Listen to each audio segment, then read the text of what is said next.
Today I want to talk about something that is really important. What's up, guys? Corey Sandman Sandhagen here. Welcome to the channel. Make sure that you guys like and subscribe. Today I'm going to talk about something that I have to deal with pretty frequently, being that I am a coach to a lot of the amateur guys on the team. So today we're going to talk about the 5 ways to avoid losing your first amateur fight.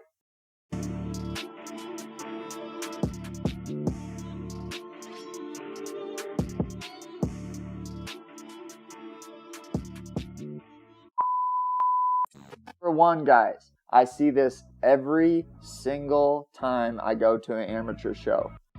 Do not gas out, okay? Do not gas out. There's 2 pieces of gassing out. There's one, you just didn't train enough and you didn't show up in shape, okay? I can go really into the weeds about what it is that you need to do in order to make sure that you're in shape. Hopefully you have a coach that can kind of guide you a lot more than what I can. Maybe I'll make a video if you guys want. Make sure that you guys comment below on how I personally get into shape, but I don't want to get too into the weeds about it today. So number 1, guys, do not gas out. The second piece of gassing out is just setting a pace that is stupid, okay? You're really nervous, you're really anxious, your muscles are all like this, whether you like it or not. You can't release the tension. You go into the fight, you set a pace that, you're trying to impress that girl that you showed up with, or you're trying to be cool to your friends, you're trying to knock out the guy in the first 30 seconds, instead of understanding that this thing is typically a 9 to 15 minute fight. And gassing out can happen if you just flat out set a pace that is unrealistic. That's 1. Number 2, guys, understand range and understand space. One of the main things that I see with amateur fighters when I go to all of the shows is they do not understand space. They either close too much space or leave too much gap in between each other. This is a problem, of course, because if you're closing too much space, guys, things get sloppy, things get ugly. Punches fly past the face, you're kneeing each other in the nuts. It just becomes this weird, sloppy looking thing if you can't manage space correctly. The other type of thing that happens is you just leave too much space, in which case you don't know and your opponent doesn't know how to clear that gap effectively, and then nothing really ends up happening in that fight. You guys kind of just leave, 8 feet in between you guys, and you guys stare at each other for 9 minutes. You guys need to engage. Don't do that either. Number 3, you can't fight or wrestle in the clinch. This is huge, going back to the last point as number 2.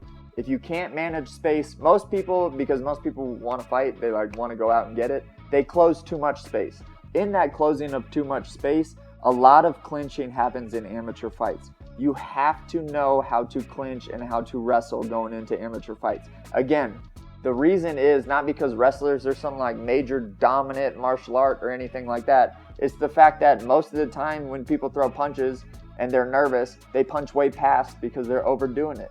Don't do that. Make sure that you can fight in the clinch. You can use your energy conservatively when you're in the clinch, and you're not just muscling things and shooting really tough doubles, picking people up and slamming them when that's going to use way too much energy. Don't do that. Make sure that you guys know how to fight energetically, efficiently in the clinch, where all of your spots are, how to defend each spot, how to attack in each spot. Know how to fight in the clinch. Number 4, know a pace for yourself. You don't really get to control how crazy the other guy is going to go and the pace that they're going to set. But know a pace in your own head of what it is that you're capable of doing for the 9 minutes. Granted, if this is your first fight, don't stress. You're going to get exhausted. That's an okay thing to have happen. That's just a part of the sport. You're nervous, you're tense, all of that. You're going to get tired, okay? Just don't get tired by being a dumbass.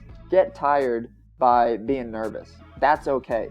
Don't get tired by going out and setting a pace that is just unrealistic, so that after about 1:30 into the fight, now you're just a lamb that hopefully the other person isn't good enough to slaughter, but you definitely do not want to be tired going into round 2 and round 3.